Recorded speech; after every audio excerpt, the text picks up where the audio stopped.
The Penguin takes place just 1 week after the events of The Batman and shows the rise of Oz Cobb in this world of crime.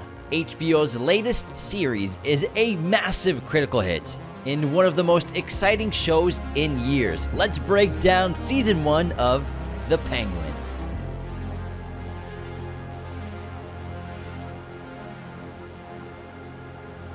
What is up, movie friends? Welcome back to Raiders of the Lost podcast, the ultimate film and TV podcast. We're finally breaking down and sharing our opinions on HBO's excellent series, The Penguin, starring Colin Farrell as Oz Cobb and his incredible rise to become the Penguin we all know and love from the comics and previous movies. And I gotta say, this series was surprisingly good.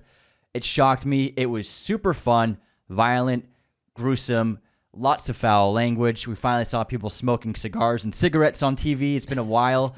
And I really enjoyed this. And this show was actually kind of risky, in my opinion, because if they made this show in between the two Batman films and it wasn't good, that would really create a drop-off, I think, with the viewership. Similar to like Game of Thrones. For the Batman? For the Batman, too. I don't know. I think people love the Batman so much it wouldn't really affect it. Maybe it would have had a little bit of an effect. I doubt it, man. But I mean, I wasn't expecting too much, and I had modest expectations.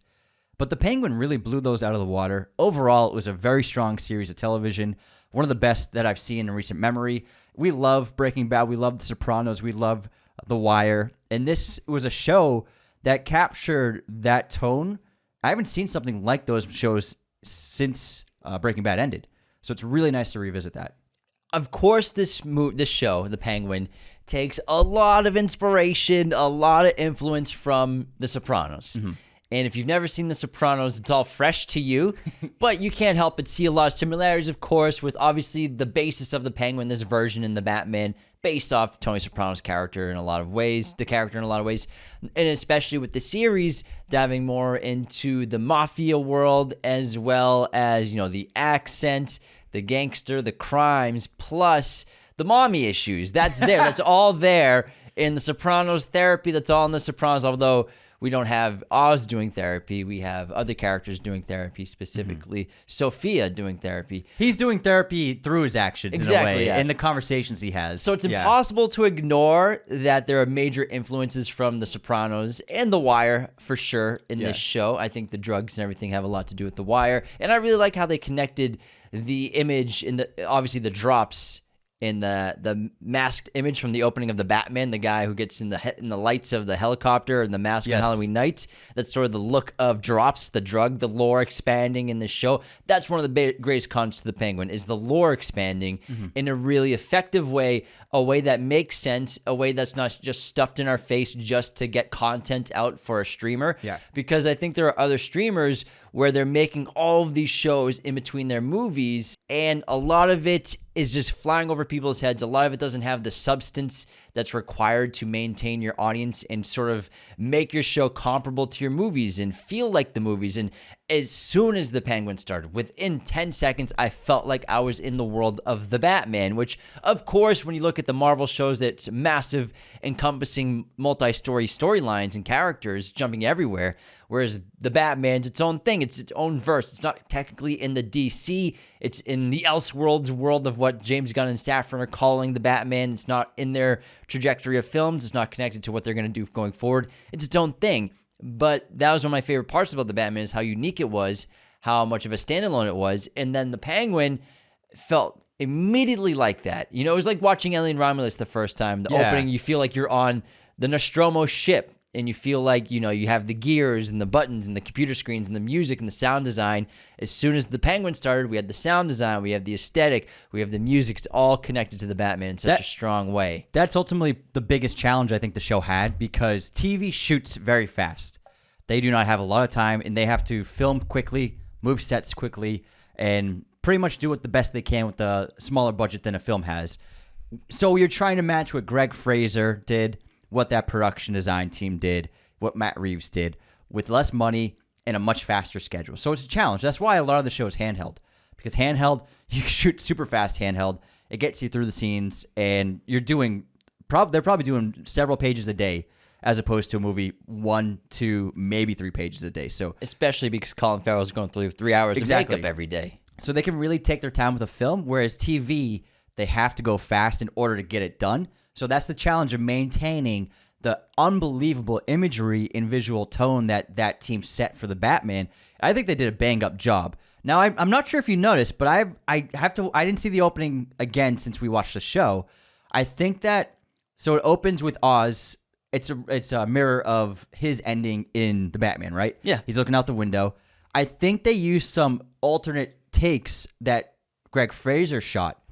I think a few of those shots were Fraser Coming shots. up the elevator. Not coming up the elevator, but there's that push in from the floor, and there's a couple of angles of him looking out the window. I think that they were Fraser shots that might have been left over from the film, that they were like, oh, we can use this in the opening of the Penguin series, and it looked really nice. I could be wrong. I have no idea. I can't confirm or deny. Yeah. I'm guessing. I felt like visually it felt like Fraser. There's a few shots that I feel like they might have been from the Batman. They were like wisely like, hey, might as well throw these in it. We have extra shots. I'm guessing they did them on the Batman and we're like, we didn't use the shots. That's just my theory for how the show opened, because it opened with that great ending of Oz's ending in the Batman. And I remember when the Batman ended, part of the excitement for that film's conclusion was, what the hell is he going to do next? This guy, he's going for it. He wants the city for himself. He's set up. Falcone's dead. What's his story arc going to be? And it was like, was that going to be an arc in the next film? I do think that it probably was by far the best decision to give him his own storyline before the next film starts and get that rise before Batman shows up again. To go to your question, Yes. you know, I don't like to. I like you. I know you like to stay on your jump to conclusions, Matt, over there. It's called speculation. It's called a theory of speculation. It's a cool theory, but also, I mean, do a Greg Fraser impression. You know, do the best you can, especially if, you know, there's a lot of new sets in the show compared to the movie. There are some of the same. You know, we have the elevator, we have the club, we have the ice lounge. Is that what it's called? Iceberg Lounge. But also we have some interiors that are sort of could have been recycled from the movie. Yeah. That look the same. And I think exteriors too. A few. So, you know, you copy the same lighting. Maybe Greg Fraser gave some tips like, hey, this is how I did that. That might be where it's. They're just doing a Greg Fraser impression the whole time. It's sort of like Dune Prophecy, a show that's coming out in a couple days. Well, it dropped on the 17th on Sunday night. Dune Prophecy looks kind of like Dune. Yes. Shot by Greg Fraser.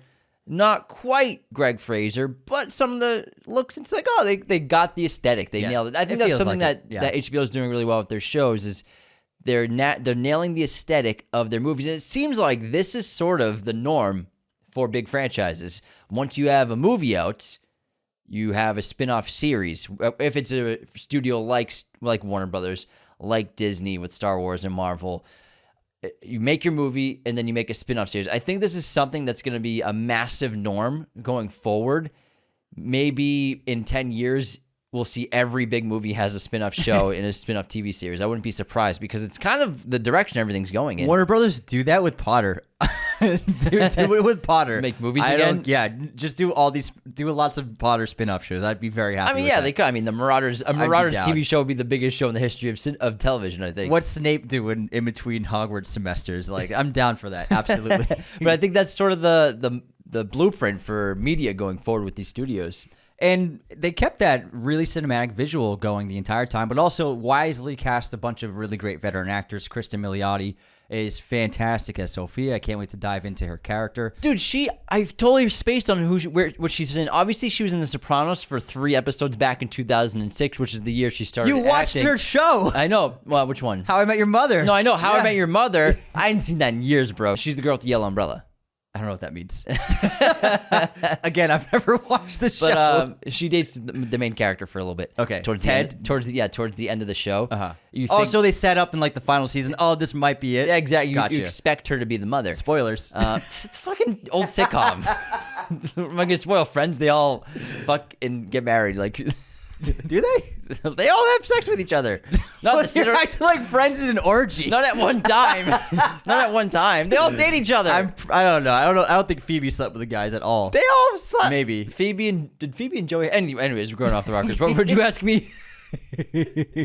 Okay, Kristen Milioti. She plays Jordan Belfort's wife in The Wolf of Wall Street, Teresa. Yeah. That's where where do I recognize her from? What is it? Because she's had a career in a lot of television, Kristen Milioti, just to stay on her real quick, and started acting in 2006, but she's just been all over TV doing a couple episodes for shows here, but also 3 seasons of shows here. Black Mirror, she had an episode. The USS Callister. But it's so cool. This is clearly going to be a star-making performance for her. So I guarantee she starts getting movie calls from now on. Milioti and Farrell they're really primed for Emmy wins and Golden Globe wins for this. Everybody's loving their performances. They had a lot of great monologues. There's a lot of monologuing in the show, and monologuing's tough to pull off writing-wise. However, if your actors are great, it doesn't matter what the fucking words are sometimes. They just chew up scenery. Yeah. I will say, to stay on monologues for a sec, I love the show. Yeah. I am going to have some cons with it. With the monologuing in the dialogue, a lot of TV shows do this because they need to fill up space on the page, and they need to fill up 8 episodes of eight episodes of 60 minutes. You know, you got to fill up a lot of dialogue and action. But someone will... they'll see a chair. They'll go off in a story of a 4-minute memory of a chair of a stool of that was in their living room when they were a kid. It happens in the the Penguin alive. It has a metaphor. The stool tipped over. There's a lot of stories about chairs. I'm not chairs, but you know what I mean. In the second to last, in the penultimate, when Sophia's talking about the bird. Yeah, but that's there's an a lot of example. those. There's a lot of those little stories that it's a memory that's connected with something in the scene right now. 100%. It always makes me giggle when it's happening. There's a lot of that. Deirdre O'Connell, who plays Frances Cobb, Oz's mother, fantastic performance. Great. I would not be surprised if she got an Emmy nomination. She devoured the screen every time she was in an episode. Yeah, I was looking at her IMDb because she looks so familiar, but I can't really pin her on anything I'd seen her in before. But I was really blown away by her. From the first scene where Oz brings Vic to her in her home, I was like, oh my God, this performance is she reminds me of Gina Rowlands in A Woman Under the Influence. I just kept connecting those two performances, and I felt like they had a kinship, and she was a cousin or a sister of that character's role.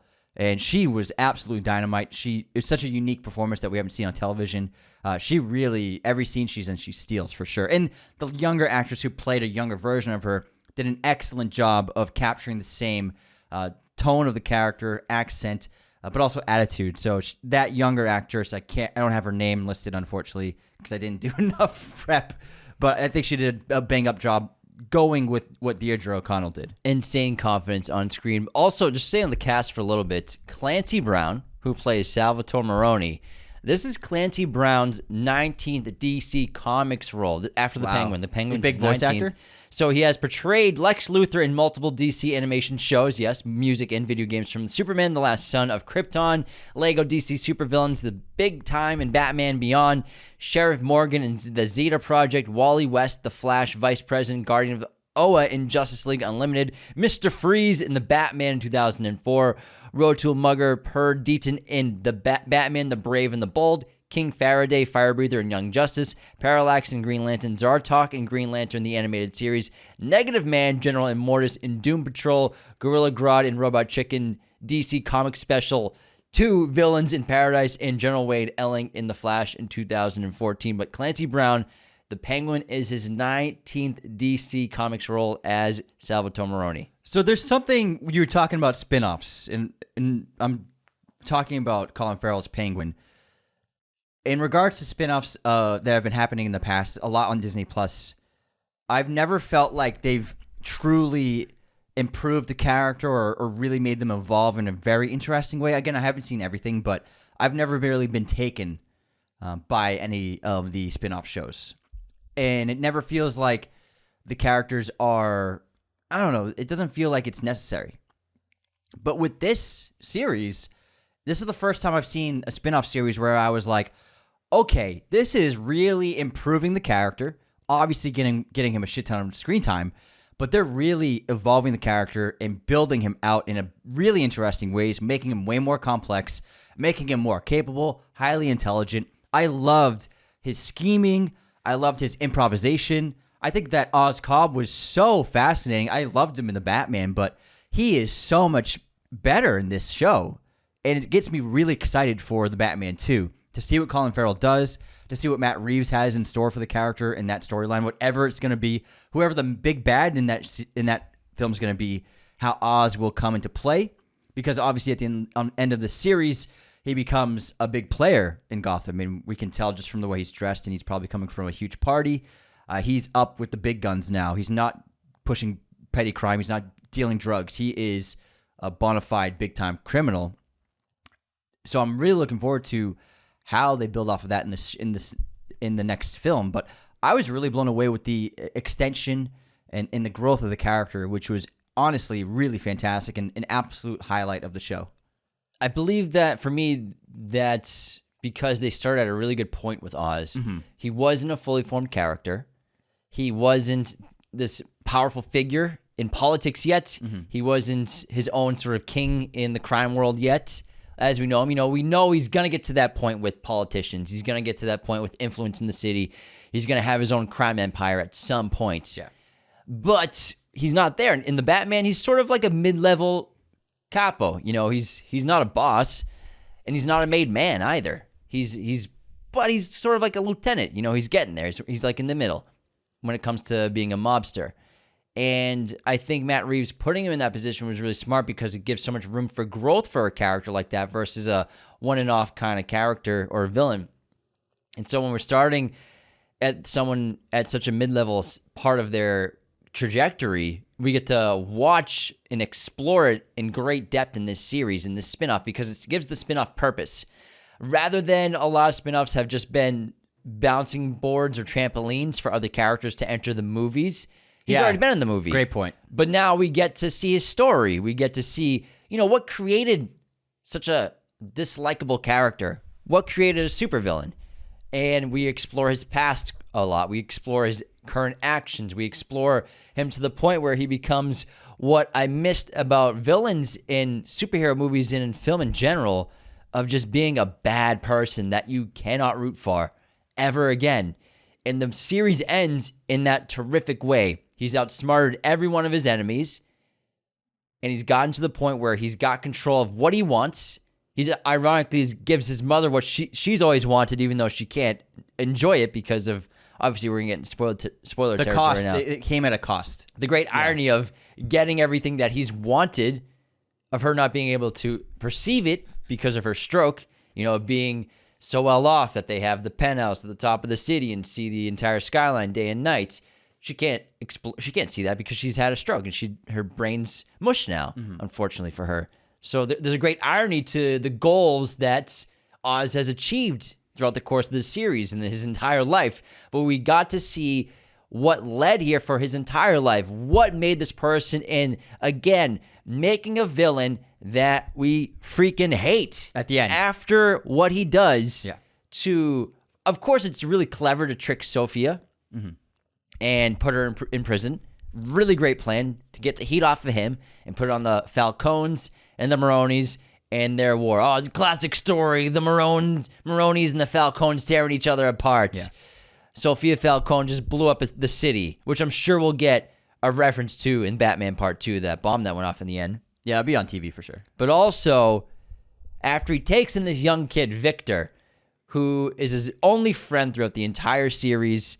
This kid who was stealing his rims, took him in as sort of an assistant or a protege, and gave him every opportunity to succeed in this underworld and to do it with him, to do it together, to build something together. He kills him at the end of the show in this dramatic, surprising moment because Oz's greatest weakness has been his family. His love for his family is a weakness, and he loves Victor. He looks at him as a family member, like a brother or a son. And in order to reach the heights that he's always thought he's meant to reach, he has to kill that part of his body, or part of his soul. He has to kill his family. His mother's had a stroke. She's gone. Even though she's still living, she's gone. The only connection left that he has with family is Victor. So he kills Victor. And it's not the first time he's killed family members before. He's killed his brothers. But by murdering Victor, and now he achieves everything he's ever wanted. For us as audience members going to the Batman 2, we finally, in such a long time, have a villain that we just hate because he's just bad. Yeah.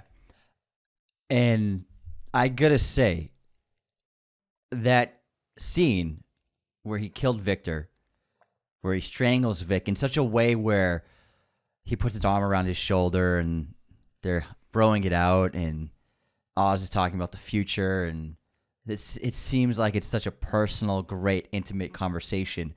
His arm's over him. It's like, oh, you're like the son I never had, in a way.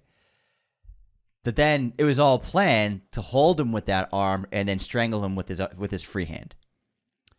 That scene for me was the one that really made the show incredible. Like, that was such a big moment because Oz is so flawed but so likable. Thanks in part, obviously, to Colin Farrell's remarkable performance and his incredible commitment to the craft, the wonderful personality, the physicality. He created an amazing personality that we all loved, obviously, in the first film, but it so much better and improved in this film. Oz is, throughout the entire course of this series, you're like rooting with him, you love him, and then you also love Sophia. But Oz is like, even when he messes up, even when he acts like a dick sometimes, you're like, I love Oz. He's awkward. He's got this bad foot, this clubbed foot. Everyone makes fun of him. He's been an outcast all his life. He's very socially awkward. He's a strange dude. But we want him to succeed. We want him to take over the city. You want that. When this show starts, I'm like, I want to see him take over Gotham. He does do that. However, like you said, by the end of the story, you now hate him for what he's done. He's become a monster. In a way, he's no longer Oz Cobb. He is the Penguin now. Obviously, with the ending, when he's finally in the Penguin tuxedo, finally wearing a tux and top hat and the cane.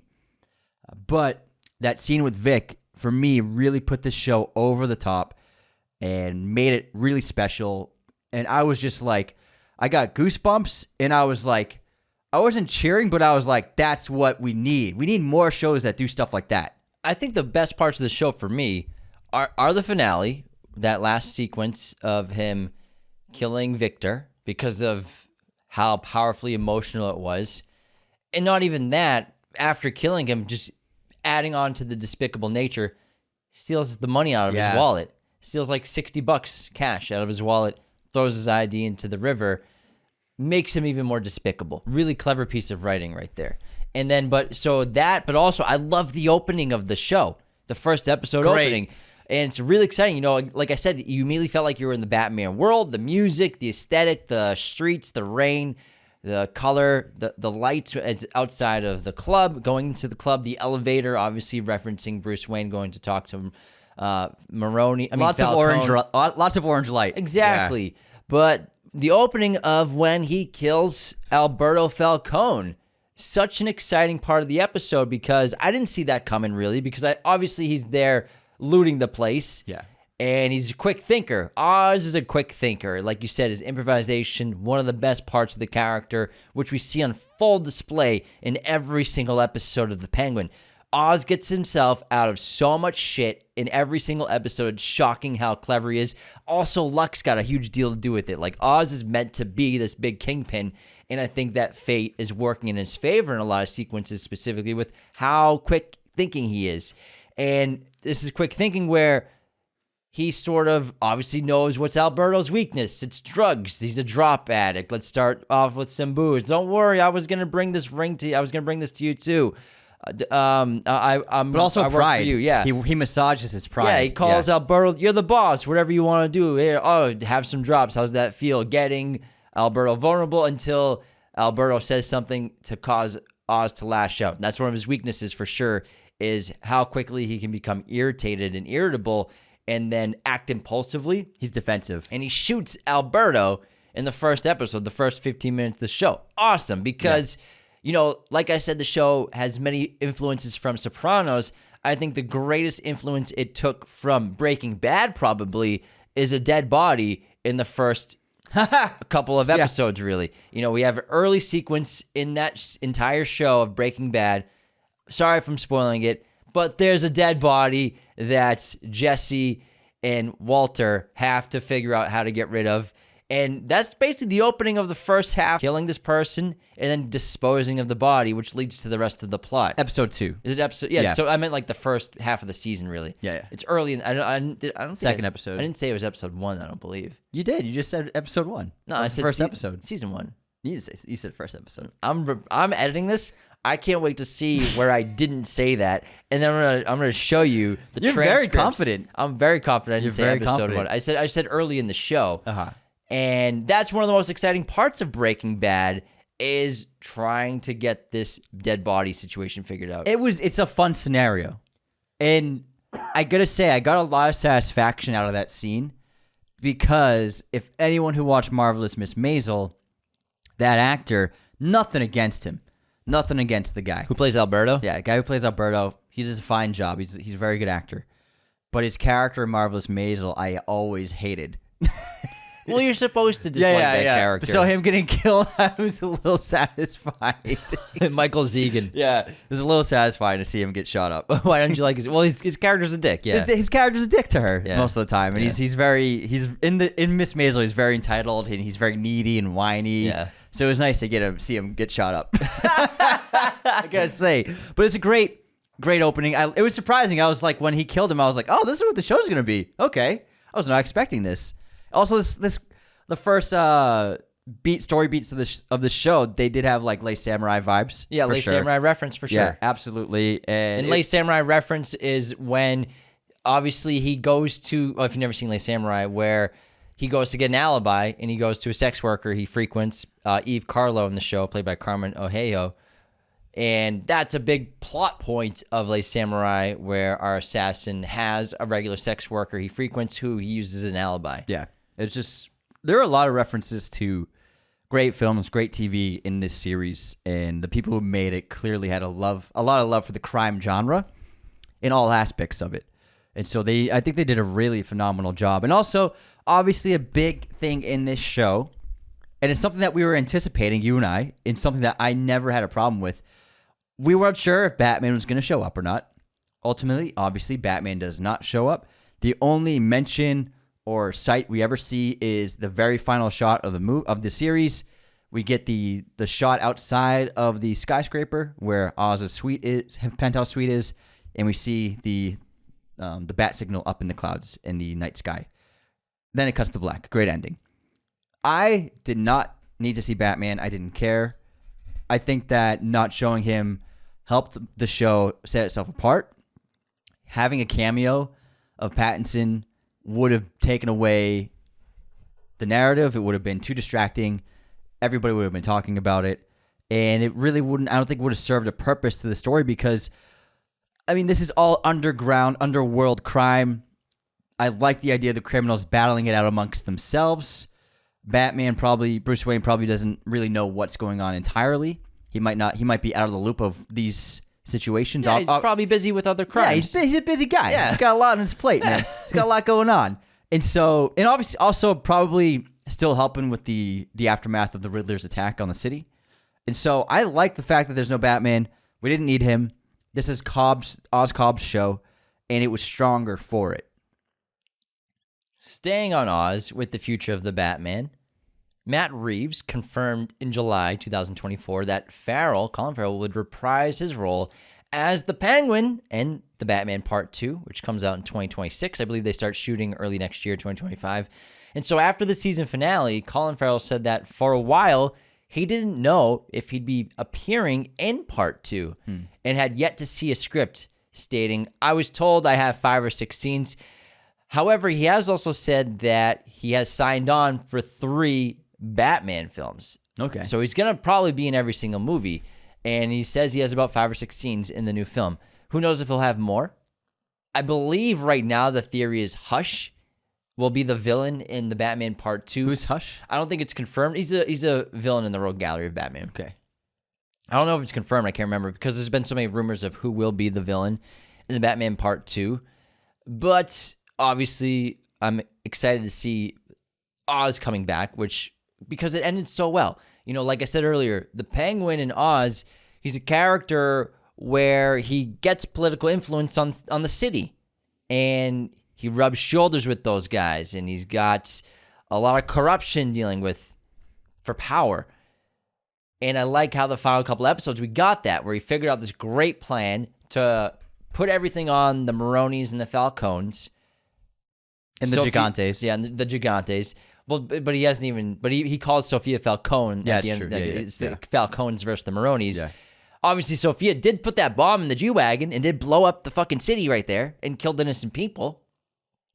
But now he's framing it as the Maronis and Falcones had a drug war, and they did this. Now, speaking to that politician, you have a chance to get on the early starts of this story. You can frame it the best way possible for you. This could be a potential mayoral candidacy run for you.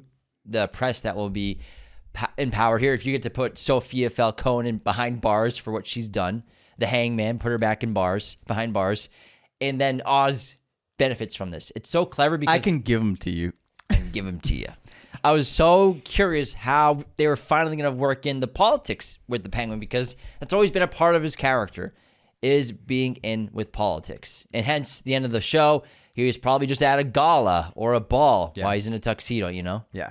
I also think that there were stories and rumors about a Joker series similar to this one coming out in development that Matt Reeves shot down. I mean, James Gunn shot down. Here's the thing. I wouldn't want a Joker series. Would you want a Joker series? Not too much Joker. Yeah, too much. So first of all, you don't want to see the Joker that much. That you want him to maintain his power. He's like the shark in Jaws. Yeah, and also the Joker has been explored so much in film and television that we don't need to see another Joker story, really. But the Penguin hasn't been explored that much, especially in live action. Hardly. Not since DeVito. Yeah, DeVito, and then the TV series back in the 60s. The actor who played Rocky's trainer was the original Penguin actor. Really? Yeah. No way. What's his name? Bergman? I can't remember it. Mickey? Yeah.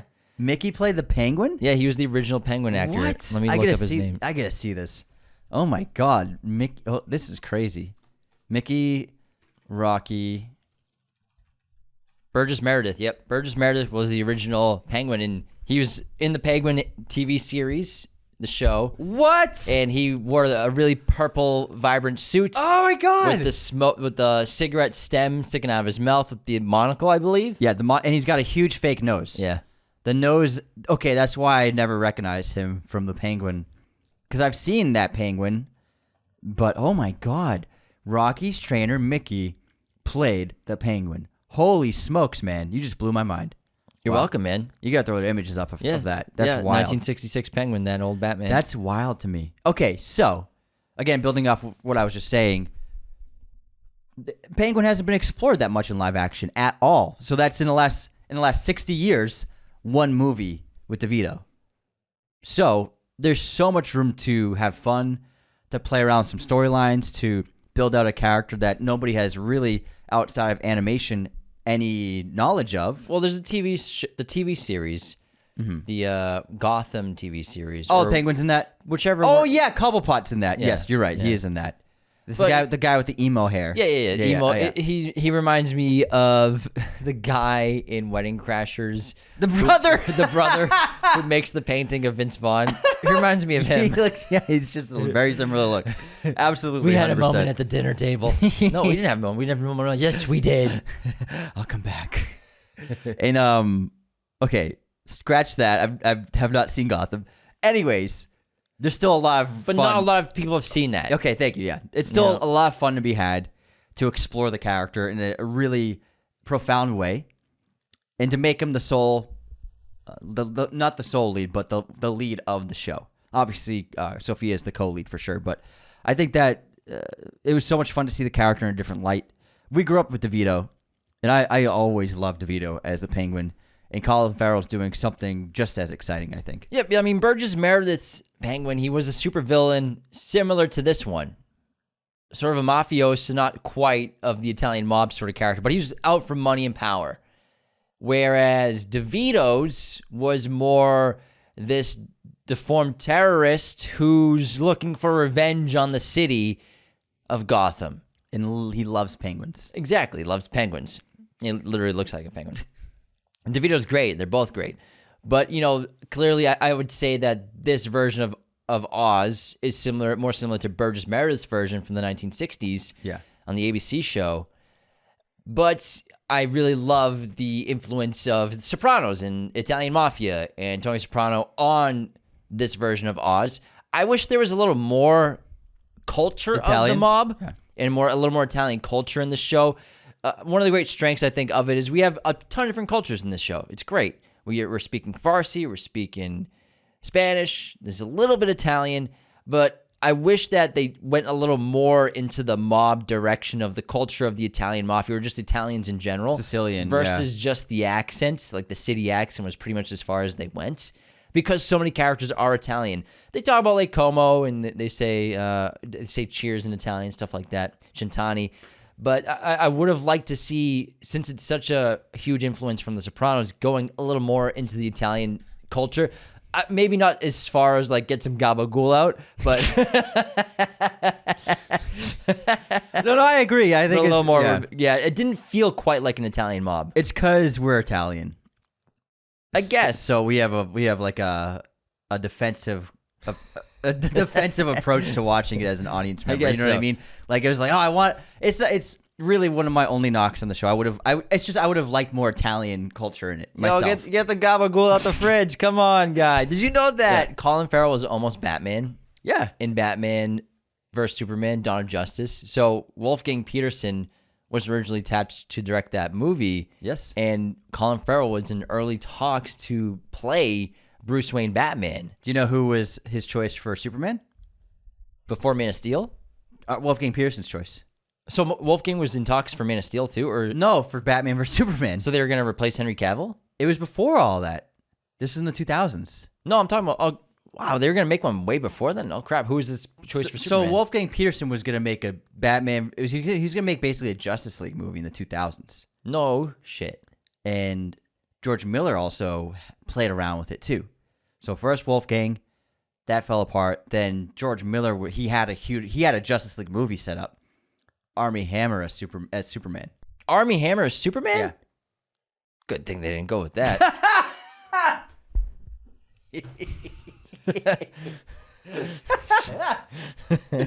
Oh my god. Obviously we got a great Superman with Man of Steel. But this is all way before the DC universe. Do you think Colin Farrell will be a good Batman Bruce Wayne?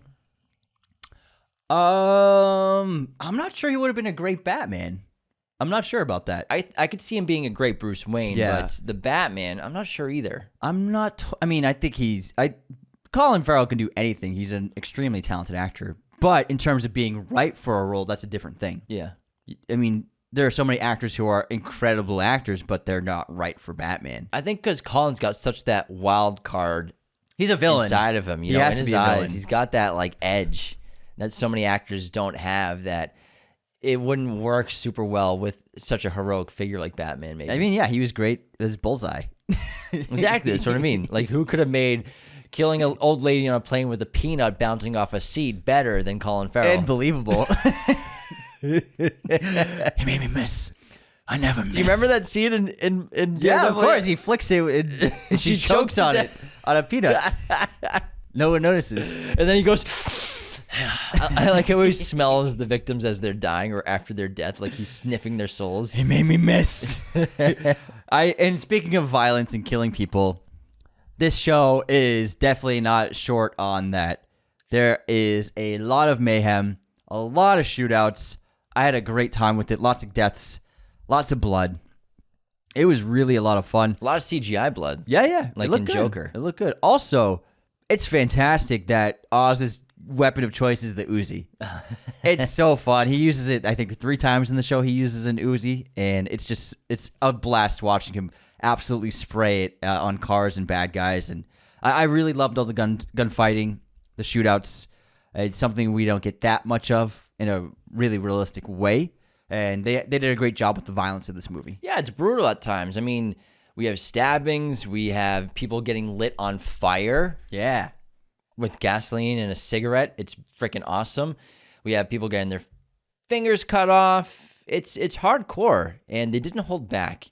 There's some good surprise deaths. There's a couple comedic deaths in there too, like when the detective, the corrupt detective, is doing drops in I think it's the last episode.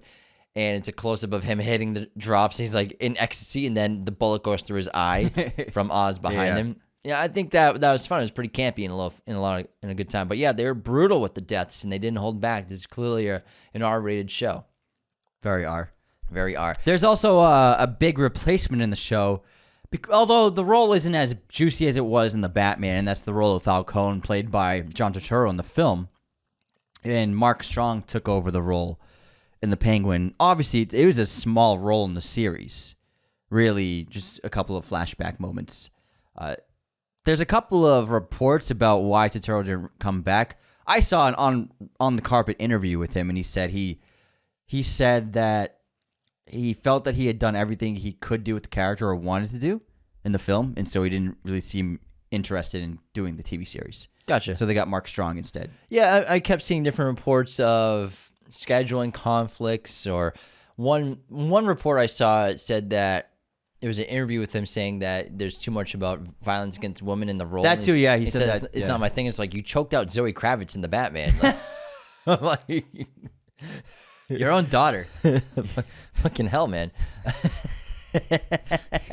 Which is a real storyline, you know. That's I like that about the ending of the show in Arkham, and Sophia's back in Arkham.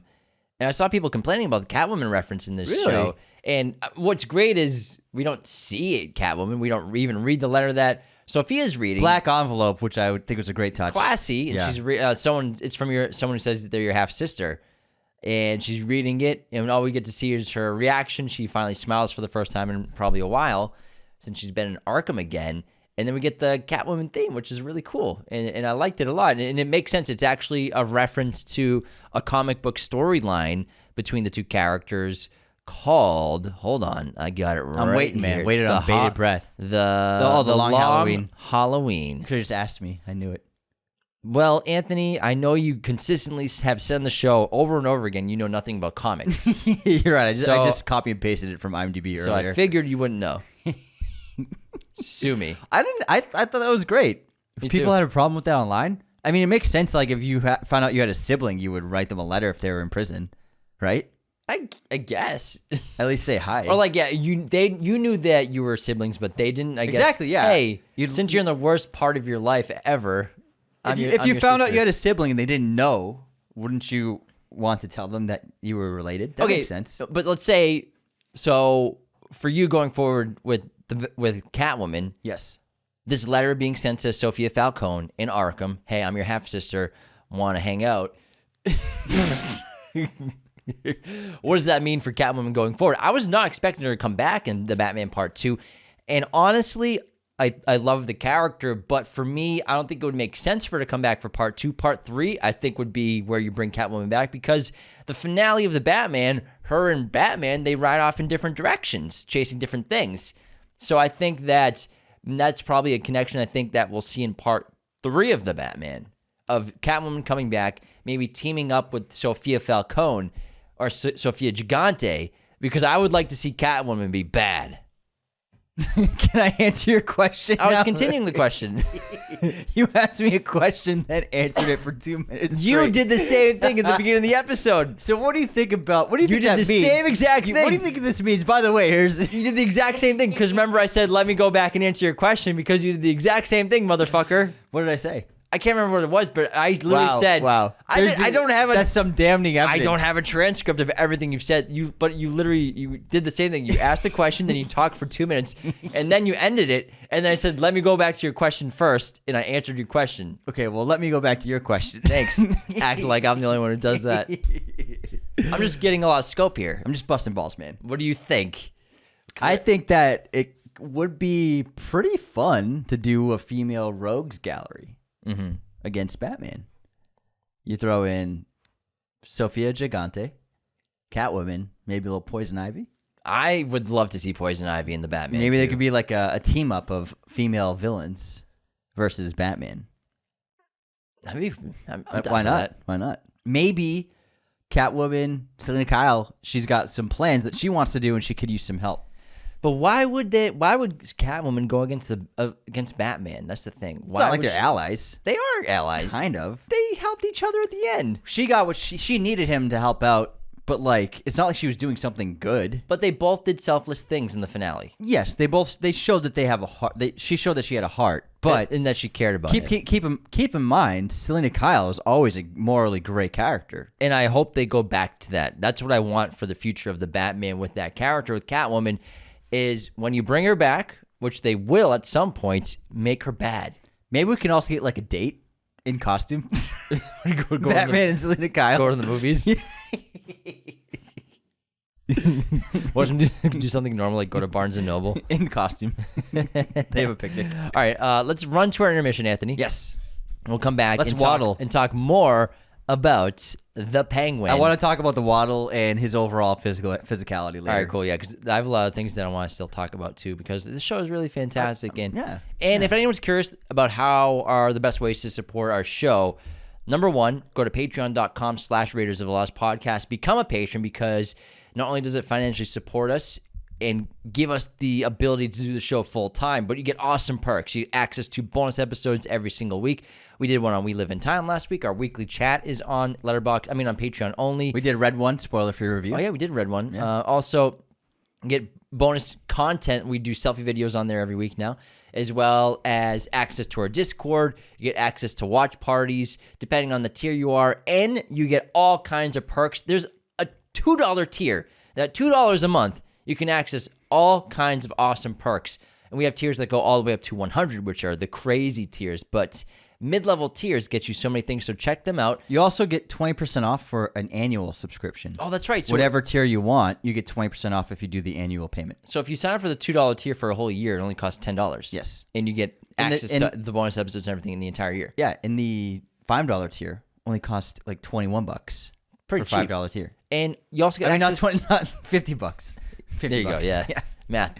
Maths, bro. It's late. You also get access to the ad-free version of every single episode exclusively on Patreon. Go there, patreon.com/Raiders of the Lost Podcast. Everybody sign up today.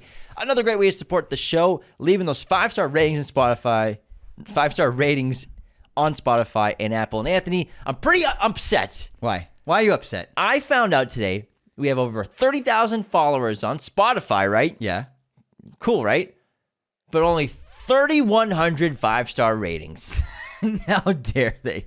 I'm not that mad. That's a 10% conversion rate. I am irate. I'm not that mad. I'm irate. Can you believe that? Shit! In the air! That means 90% of our listeners haven't left ratings. What's the deal with not leaving ratings, everybody? Jerry Seinfeld's here to tell you to leave a rating for Raiders of the Lost Podcast on Spotify and Apple. James is having a midlife crisis about this. I'm irate, Anthony. James's word of the day, irate. He's filled with aplomb. I'm filled with anger. I'm filled with iration. Iration? That's not a word. It is now. Erosion. It is now. Yeah, but if you want, you can go ahead. Leave those 5-star ratings and reviews on Spotify and Apple. I'll read a written review out in just a minute. They're super integral. They're very integral to the show and our success, because these ratings and reviews help us get seen by new people, help build reputability, and help us chart better on podcast platforms. Just joking around, but those ratings are very important. You're not for really us. irate. I'm not really irate. Or am I irate? It's pretty easy, guys. Scroll up, hit those 5-star ratings. Hit the 5-star ratings. Please do it so he doesn't keep complaining.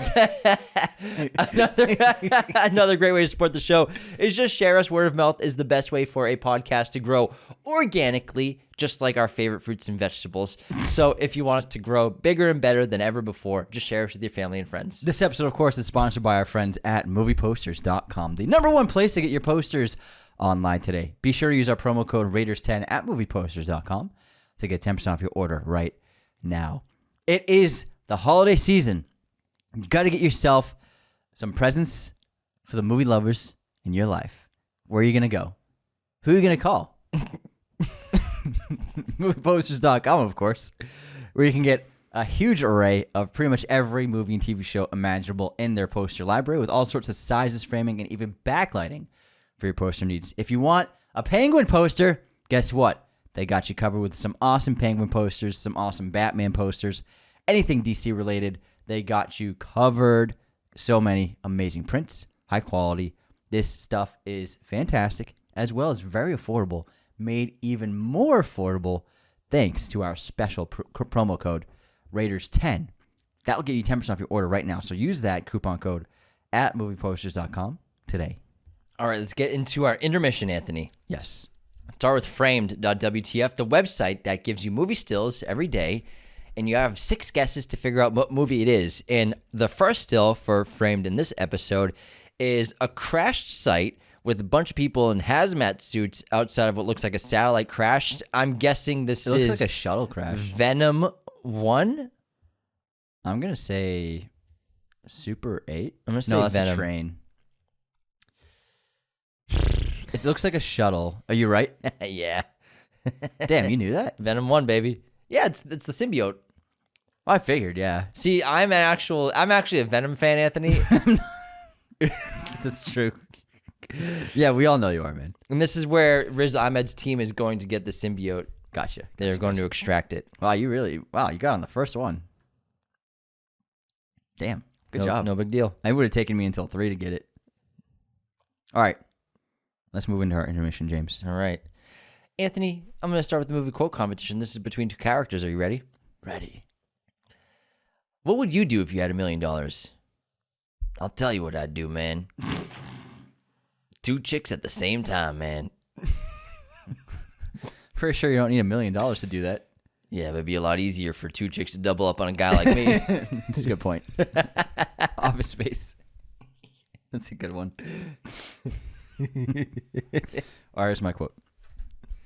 Normally, I would say auf Wiedersehen, but since what auf Wiedersehen actually means is till I see you again, and since I never wish to see you again to you, sir, I say goodbye. That sounds really familiar. I guess not familiar. I don't know. Django Unchained. God damn it. Before he shoots Calvin Candy in the heart. Spoiler. Good one. Time to guess this movie release year, Anthony. Yes. What year did Dogma come out? 1990. No. 1999. You're correct. Great year. Nice job. Thanks. The Almost best got me. year Almost ever got me. in cinema history. Almost got me. Actually, scientifically proven by Raiders of Lost podcast on this show. In our episode we did, the year of 1999. All right, what year did Miami Vice, the film, come out? 2009. 06. It's a pretty old movie. Pretty old. Pretty old movie. Yeah, I gotta check it out. I haven't seen it since. It's came fun. out. Yeah, It's fun. I watched it a couple months ago. Mike made that, right? Michael Mann, Michael Mann. the one and only. Mike. No one calls him Mike. I do. Speaking of directors, though, let's get to our movie pop quiz, Anthony. Who directed The Bourne Legacy? Tony Gilroy. This guy's good. Thank you. 3 for 3, baby. Oh yeah, perfect score. Batting 1,000 today. Nice. Congratulations. I'd like to thank my family and IMDb and just. What about me? You are my family. Okay, yeah. Well, I mean, I would like a little more specificity. You want me to thank you for getting trivia questions Well, right? I mean, I curated the questions for you. And the questions, they weren't just questions. They were like the most difficult questions ever asked. The Office Space one's pretty easy. The other ones I'll give you, those are tough. Thanks, man. Yeah. All right, here's one more for you. Jamie Foxx and Jessica Biel co-starred in what film? Jamie Foxx and Jessica Biel? They're both leads in it. They're both co-starred as leads in the film. Oh, God damn it.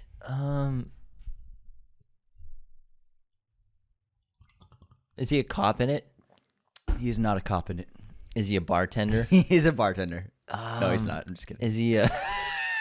For a second, I was like, oh, wait. You're like, oh, what bartender? Jamie Foxx is a bartender. Is he a trash guy in it? What? No. Where has he been a trash guy? Is he a maintenance man in it? A maintenance man? What movie would that be? Is he an astronaut in it? No. Is he How about you try thinking about Jamie Foxx movies? Is he and going from there instead of naming random occupations? thought something might stick. Is he in the army? No, he's not in the army. Is he a piano player? Is he a taxi driver? Is Jessica Biel in those movies? I don't know. What is it? Stealth. Oh my god! I forgot the movie existed. Stealth. Who's the other actor? Josh Lucas. Josh Lucas. Gotcha. I remember that movie, man. If you said if he was in the Navy, I would have said yeah. Oh man, You said Army though. I probably still wouldn't have gotten it, to be honest. Maybe not. That was good. I forgot. I thought that movie was a really fucking hot shit when I was a kid. Yeah, well, yeah. We were 16 when we saw it. It was badass. I mean, anything with Jessica Biel when I was 16 years old was a good time. Let's move on to our haters this week, Anthony. What do we got? Oh, we got lots. We got good ones. All right, first up, we have Chaz Michaels 2. What a great name, Chaz Michaels. 2007 episode. 300 on IMDb. It says it came out in 2006, but was released on March 2007. Is there a reason it says 2006 on IMDb? No explanation for this. Will equal an unsubscribe. JK, love y'all, but I'm still confused. That's right, because didn't we get someone call us out for that? So it actually came out in 2007. I believe it came out in 2007. I believe. I'm not sure. I mean, who knows? Because I remember you called me out, and then remember you went on a whole rant. It wasn't about 300. About how you distrust me. It wasn't about 300. And you said, James, about something I else. can never trust you again. It was not 300. According to Wikipedia, the release date was March 9th, 2007. However, on IMDb and Wikipedia, both says a 2006 film. Well, it might have premiered at a film festival in 2006 is what it was. Maybe. Let's see. Theatrical release. It probably premiered out of competition at a film festival. That would explain. No, it never came out in 2006. So then it's just a mess up. I think it's just a typo on both channels. Just a typo. Yeah, it came out in March 2007, man. Interesting. Interessante. It was originally going to be October 2006, but then they pushed it to March. Yeah. I think both websites are they probably one copied off the other, and it's just wrong.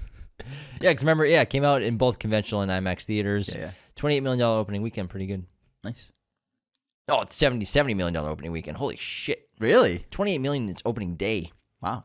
Well, I mean, no one had ever seen anything like it before, so makes sense. Let's move on to Ibarra.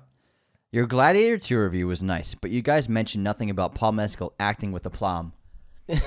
Aplomb. For that, I must unsubscribe. That's a deep track reference to an episode like a month ago. Aplomb. Aplomb. It was so that's a reference to A reviewer. A reviewer wrote on like a legit website or magazine. Yeah, it was a Mezcal acts with aplomb. it was a Twitter review. It was a Twitter review of Gladiator 2 that we made fun of. No, yeah. I thought it was but it was from an official reviewer. Yes, but it was a Twitter reaction Gotcha. review. Oh, yeah. Because it was a month ago before. Paul Mescal acts with aplomb. It was so many vocabulary words in that tweet. Well, it's a giant spider to your right. Oh, shit. Oh, it's not that big. That's just Daddy Longleg. Yeah, I just wanted to scare you. No, I don't think it was a Daddy Longleg. That's a big one. It's a big, juicy one. We'll let it out. Yeah, we'll let it escape later. Move. It's not Shelob. Did you get it? Got him. Spider lovers are coming after Anthony after this episode. I didn't kill him. I just captured him. Gotcha. I'm going to set him free. Okay, cool. You put him in the container. Oh, I see the container you put him in. Yeah, he's safe. What were you talking about? I don't want him crawling up my chair. Aplomb. Yeah. It was a tweet. Yeah, okay. This guy made with so Gotcha. many vocab words. It was like, come on, guys, tweet. Synonym.com. What can I find? Very How good. to sound intelligent. Very good synonym. Great. Aplomb. All right, next up, Domo Kun. Sorry. Domo Kun. You guys are getting too big. I'm going to have to unsubscribe it. We're trying to get big. We're trying. Getting there. We appreciate that, though. We appreciate that. Next up, Brock. I believe Kossler fell and broke his arm during the filming of the bison hunt in Dances with Wolves. Best Hollywood horse rider of all time? Unsubscribed. Everyone falls off their horse, even the best. And he was doing some crazy stuff. John Camilo on Andrade on our post about the Spotify event. Sunglasses inside, brother. I'm unsubscribing. That's Anthony. It was bright in there. We were right at the windows. Yeah, I guess. It was bright.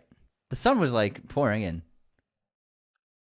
Plus, I looked good. Poor Anthony Anthony was having his Tony Stark moment. I felt cool wearing sunglasses inside, honestly. I was wearing them inside the event when I didn't have to be. Were you really? Yeah. I didn't even notice. During the keynote. Did you have your regular glasses with you? Yep. So you just went sunglasses just for funsies? Yeah, I didn't even realize I still had them on, and then when I did, I was like, you know what? Fuck it. Oh, I thought you just forgot your regular glasses, so you just kept the sunnies on. I was just doing it just to because do the it. prescription. Yeah. Well, Anthony's setting the trend. I mean, he's like, I liked it. He's that It was guy. fun. It was fun. You're not that guy. You're not that guy. All right, next up we have The Toad, 86.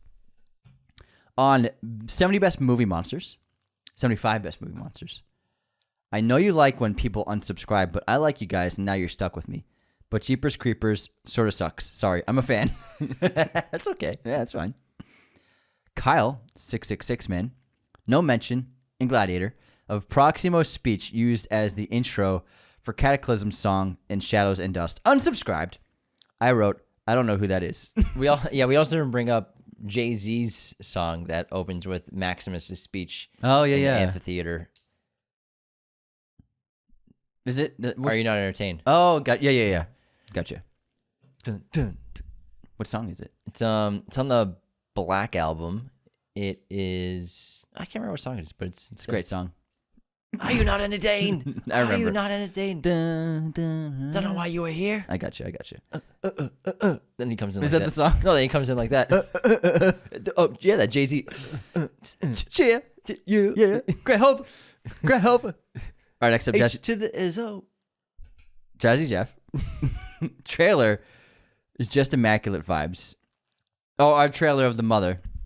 The trailer is just immaculate vibes instead of a 2-minute summary of the plot. Unsubscribed. Immaculate vibes. Nice. It is very well shot. And we did not give away the story at all in the trailer. It's not beat for beat. Next up, Frank. So when did your show become Guess the Film? Luckily, I knew you were talking about Empire of the Sun during your Best Historical Epics episode. For your listeners that did not, I will now unsubscribe. Oh, I don't think I never said the title. He said I never. I asked him. He said, "Yeah, you never said it." He said you just said this great Christian Bale movie. You do that with from time Spielberg. to time. You don't say like the name or the title, because then that's why I'm always like, "Do you want to say the title, Anthony?" And you're like, "Didn't I say the title?" It's happened like 3 times. Yeah, stop last saying week. always. Always is not the right word to I use. didn't say always. You said always. Uh-uh. You said that's why I'm always like. No, for me, whenever I say it, I didn't say you always do it. I said it happens from time to time, and then I'm always like, "Hey, man, do you want to say the title?" Okay. But what I mean by always is when it happens, I You always say it. Jinx. Matt Mardigan. The Best Historical Epics episode. My favorite movie genre. Thanks for covering this. I will never unsubscribe. It's such a good genre. It's great. Thanks for the comment. Such a good genre. Also, Koosman. What, no blazing saddles? The story of Jim and Bart in the Battle of Rock Ridge is one of the most important fights in this great nation's history. Unsubscribe. Unless, from Dickie Holmes, unless Bill the Butcher only had 4 fingers, I'd say Gangs in New York is about the 5 points, not unfucking believable. Fucking it. Forget about it. Unfucking subscribed. I said 4 points tonight. I think so. I think I was half listening to you when you said it. Probably. I mean, that's less than when you usually listen like quarter listen to me. Well, 20%. Yeah, that's what I mean. Yeah. Were you saying something earlier? One Coven. No Monty Python and the Holy Grail. Unsubscribed. That would have been a good one to add. I forgot that one. Well, I mean, for a historical epic, it's too Yeah. comical. That's like a spoof parody. Okay. Yeah. Yeah, you're right. Someone also said no Malcolm X, but if we put Malcolm X on it, we'd have to do like 30 other biopics.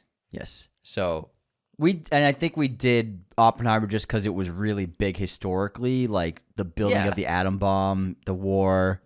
There's a lot to it than just a biopic in Oppenheimer. Yeah, It was a huge movie. Yeah. Really, really epic. I concur. Next up, Cough Dash. Really love the list, guys. I admit I haven't watched a big portion of these movies on it. Definitely putting some of them on my watch list, but something about you putting Troy on the bottom of the list just rubbed me the wrong way. Unsubscribe! I'm telling you, man, revisit it. It's not as good as when we were teenagers. It's still good. Oh, okay, yeah. I thought you were talking to me. No. Because I have revisited No, it. I think... Yeah, I like it, but I like it less than when I was a teenager. I watched it for the first time in maybe a decade last year, and I was like, it's not as good as I remember. I still like it. It's good. It's still got great parts to it, and Brad Pitt is Golden God, luscious locks, but it's not as good as I remembered as a kid. Same. It really comes down to the dialogue, and it just didn't, for me, it isn't quite there for me. But it's still on the list. Yeah, but cool. yeah, it's number 65 on the list. Sorry, pal. Next up, Workhorse Trading. Yes, the Trojans in 300. I know. That's why Leonidas yells, "This is Troya!" When I went to bed that night, I remember I said Trojans, didn't I? Someone's going to call me out for not This is Troya! Unsubscribe. Yep. I didn't catch that. I caught it. Yeah.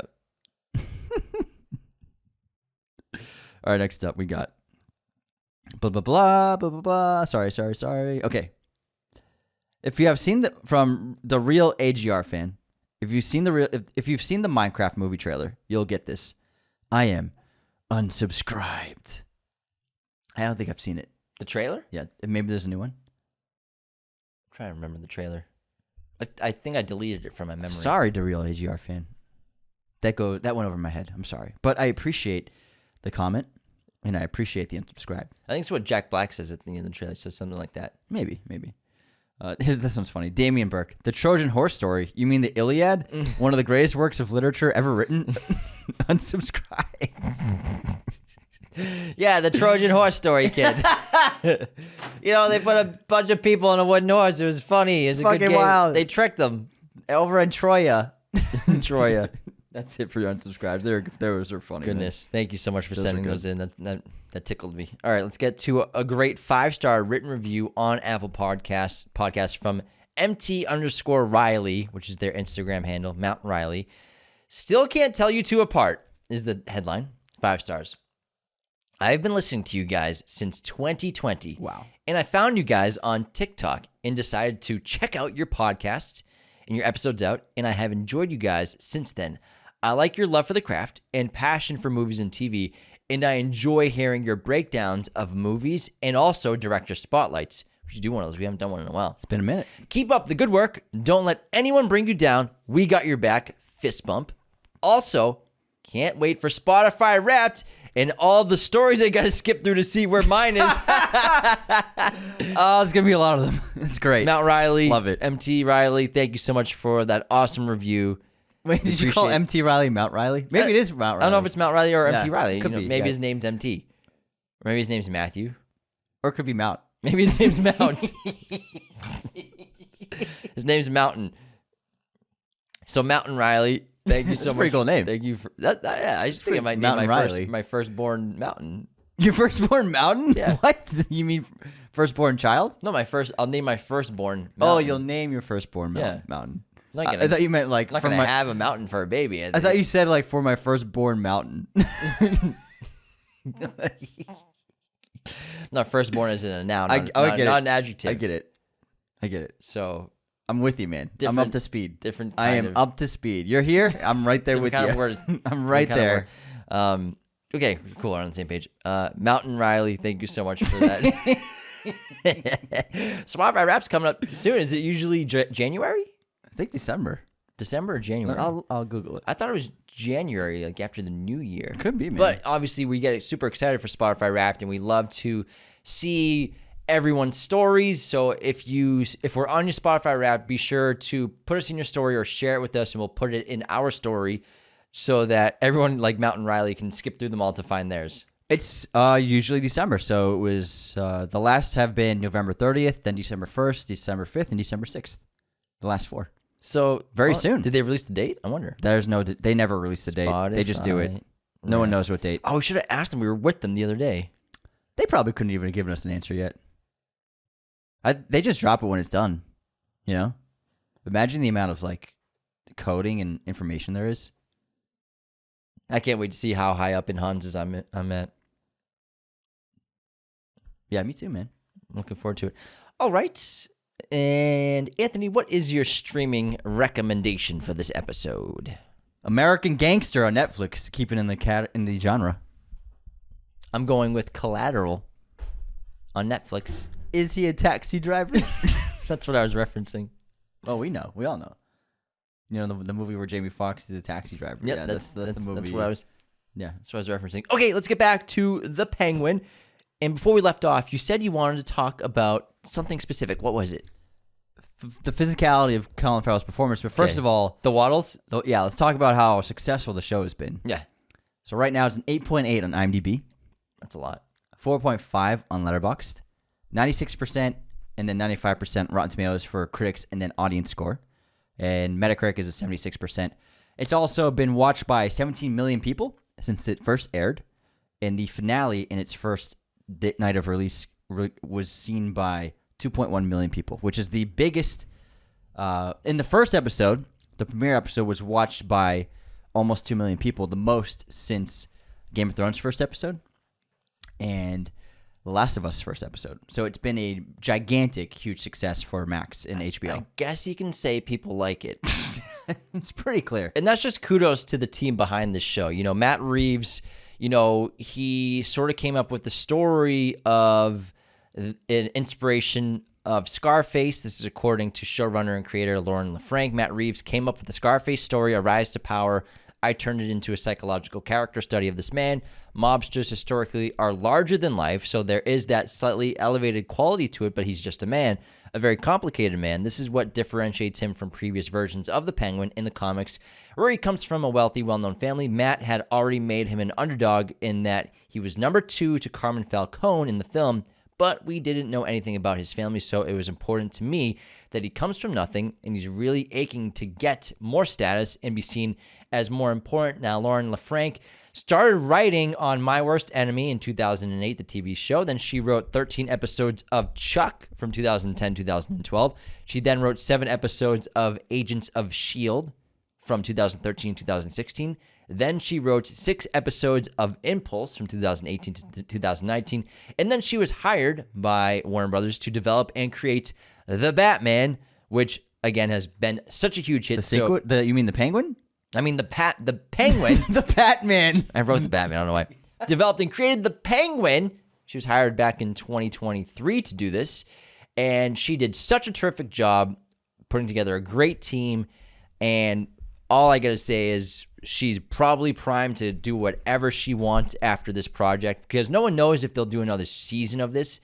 If they did, I guess they would do it after The Batman 2, but it might not make sense to do it. It might just work as, a miniseries between, or limited series between 2 movies, which I think is fine. But I think Lauren LaFranc has a very bright future, and like I said, I'm sure she can do whatever she wants after this with DC. Imagine it wins the Emmy for Best Limited Series and then comes out with a season 2. That would be so freaking funny, man. Imagine. That would be ridiculous. They've done an incredible job. And Colin Farrell, I love his physicality. We got a great sense for it in the first film. But the prosthetics and the face prosthetics have been improved. And you can really see him emote a lot more. You can really feel like those are muscles that are moving. And it's not just a prosthetic face. On top of them, you can really get the sense for its real flesh and real tissue in a really incredible way. And I think it's way more believable. And they did an amazing job with the film. But they absolutely did improve upon it in this film. You can see like when he winces, when he laughs, when he smiles, when he raises his eyebrows. You can see the burrowing of skin and the wrinkles. It's a really incredible thing what they can do nowadays. And the makeup team and the hair team did something really extraordinary with the character work in this series. I was really blown away by the makeup and the prosthetics. Plus, I love Colin Farrell's waddle. It's a little comical at first, but you get used to it, and you kind of immediately feel for him. As an outcast, an outsider, you can imagine all the tormenting he received as a kid, and even still does to this day. Everyone calls him the Penguin, and it's partly due because of his waddle. So you can feel him as someone who's always been bullied. And so right away, you're in his corner in a lot of ways. And the story behind how Oz was basically created is so great and really fascinating.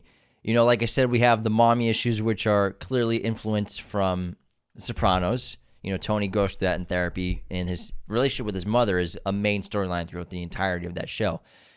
And we have a character who we learn later through the season did a horrible thing as a kid. And as a kid, he locked his brothers inside of an underground tunnel duct while it was raining.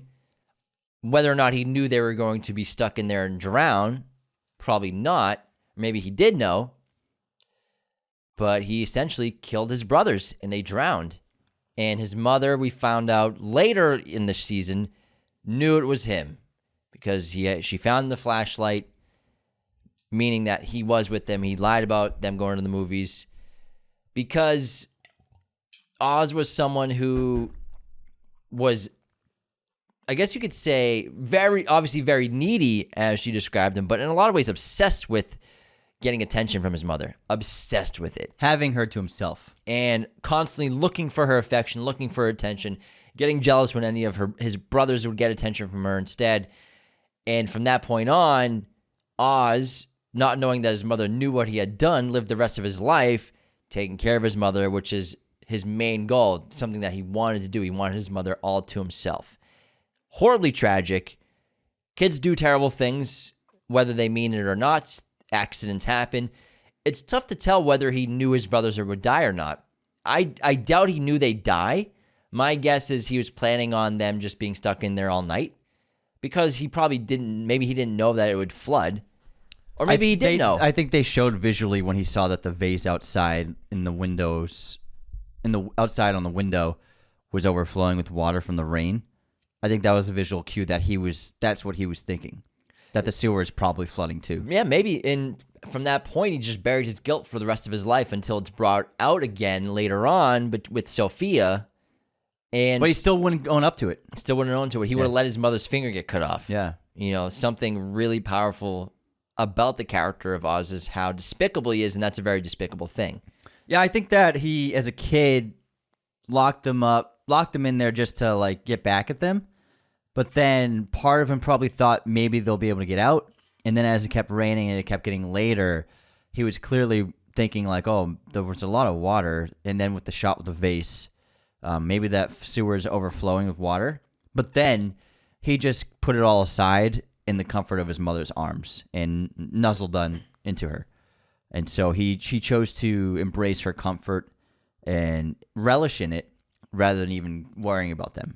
It's pretty wild to then have a storyline where a mother is planning to have her young son killed and hit by a mobster. Pretty insane, but then she obviously backs out of it once Oz professes how he'll do everything he can to give her the life that she wants and the life that she deserves.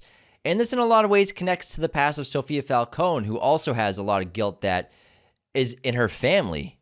And Sophia, we find out, at first we think she's a serial killer. We think she's the hangman, this woman who's killed 7 women by hanging, until we find out that her father actually is the killer of these women. Her father also killed her mother.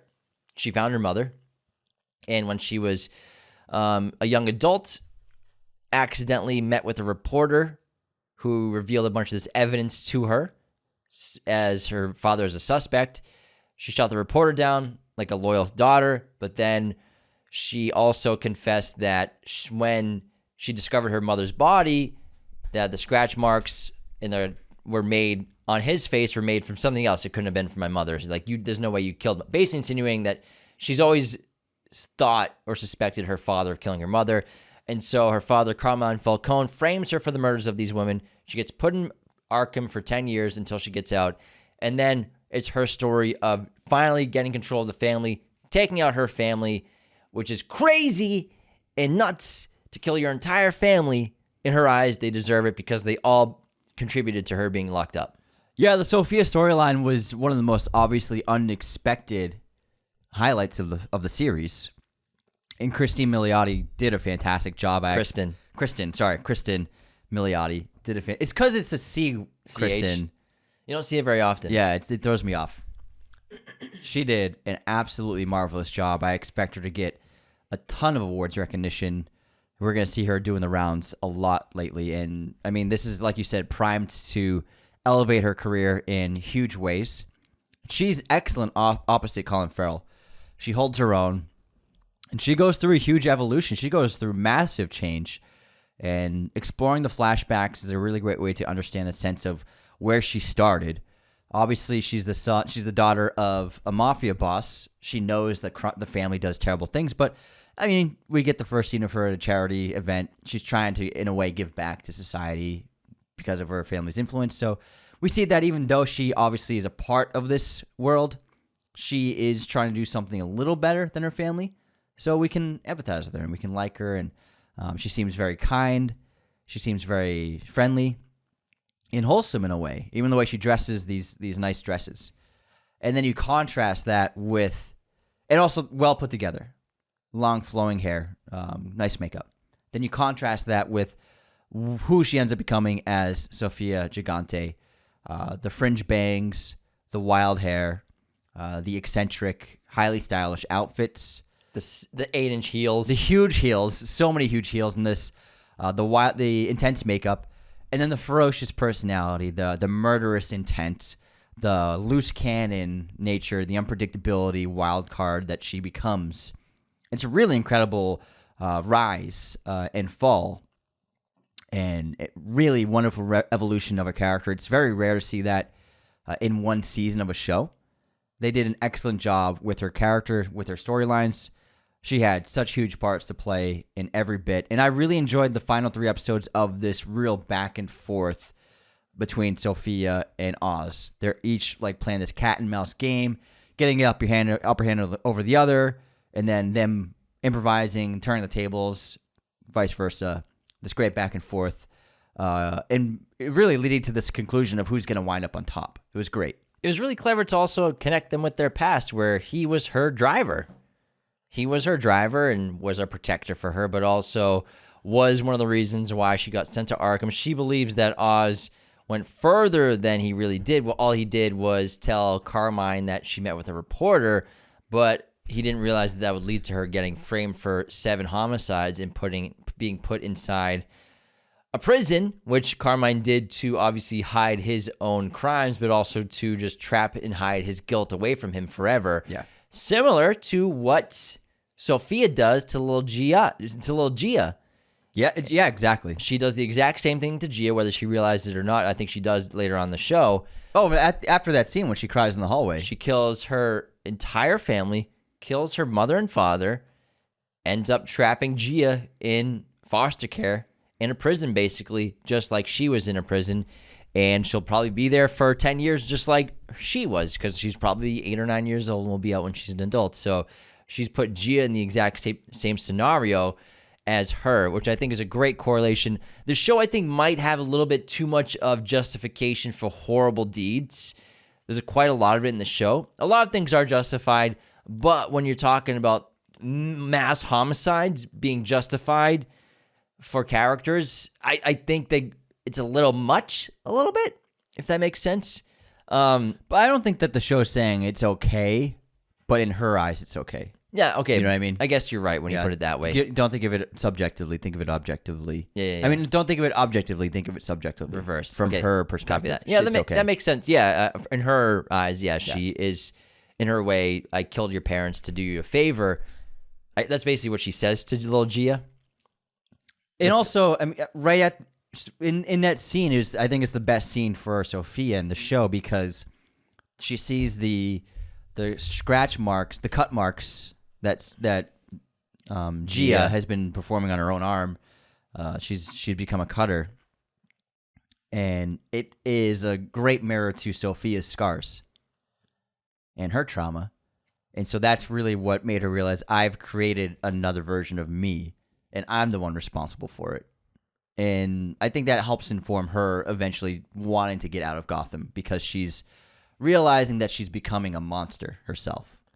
And then we have Renzi Feliz, who plays Victor, a really big character in the show, did a terrific job Must not be easy sharing the screen with Colin Farrell for majority of the scenes you're working, but he really held his own. Victor's a kid just trying to survive in Crown's Point. Survive! And a great part of the show is exploring the terrorist attack of the Riddler the night that it all happens, with flashbacks, the death of his family, the flooding of his city from the explosions, letting all the water in, and what sort of Victor has to do to get by, being a criminal, stealing rims, or trying to steal rims from nice cars, which is how he and Oz meet. Oz ends up taking him under his wing and turning him into his protege, his most trusted ally. And they go through several ups and downs. Victor is a bit of a fumbler with tasks here and there. Messes up like we all would in the situation, but he's a quick thinker. He learns quickly throughout the show. And you think he's going to be a great, lieutenant for Oz going forward until Oz chokes him out, which is, again, a tragic, surprising, shocking moment for the end of the show.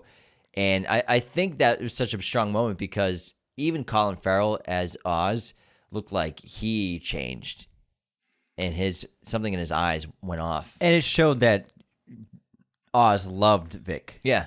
That's why he killed him. That's why he did it. And yeah, Vic's a great character and someone I wasn't expecting him to have like this protege assistant the whole series. It was a nice surprise. It also gave the audience the ability to understand Oz in a lot of ways. He's monologuing, he's chatting. We're getting a better sense for his character at all times because Vic is the surrogate of the audience entering the world in a way. And I also to double down on, I really loved the reveal of Vic and his family and the consequences of the Riddler's attack and the flooding and how his family was killed when he was on the rooftop. And it was really cool when him and his girlfriend were on that roof and the explosion started happening. I was like, oh shit, it's the Riddler's attack, I bet. And then the wall breaks, the levee breaks, and the water comes rushing in. It was really fantastic. And then it informed his character. Oz gave him something, gave him power again, allowed him to take control of his life in a way now, and that's why he rejected his girlfriend, didn't go away with her, and instead remained loyal to Oz and stuck it out with him, which obviously was ultimately the wrong decision in the end, because it got him dead. Got him unalived, as the kids say. He's unalived. And I also really like the drug aspect of this show, where we have Drops is the main drug of Gotham. Whoever controls Drops controls crime in the city and has a huge influence on it. However, there's this new drug now, Bliss, that Alberto says was his idea, but we find out was really Sophia's idea, was Bliss, because it's the drug that they gave prisoners in Arkham Asylum, and it's supposed to be very euphoric, take away all the bad feelings, and make you feel numb, basically, and happy and blissful. And so Bliss, happy, whoever runs Bliss and controls Bliss, Zoolander. Whoever runs Bliss runs the streets, basically. And the show turns into sort of a war between several gangs of who gets control of Bliss. We have, early in the show, Oz convinces Sophia with his bullshitting and his improvisation that he can be trusted and that she can provide him with the drugs because he can find and set up distribution, which obviously he betrays her. And then it's all about who controls the lab, and Oz sets up his own lab once he gets access to some of the drugs and steals them from the Maronis after lighting the mother and son on fire and killing them. Crazy. And then he opens up his own drug lab, and we got sort of Ninja Turtles. I was thought the same thing. Ninja Turtles in the subway making drugs. I thought the same. I was like, Ninja Turtles, let's go. Eat pizza, not do drugs, guys.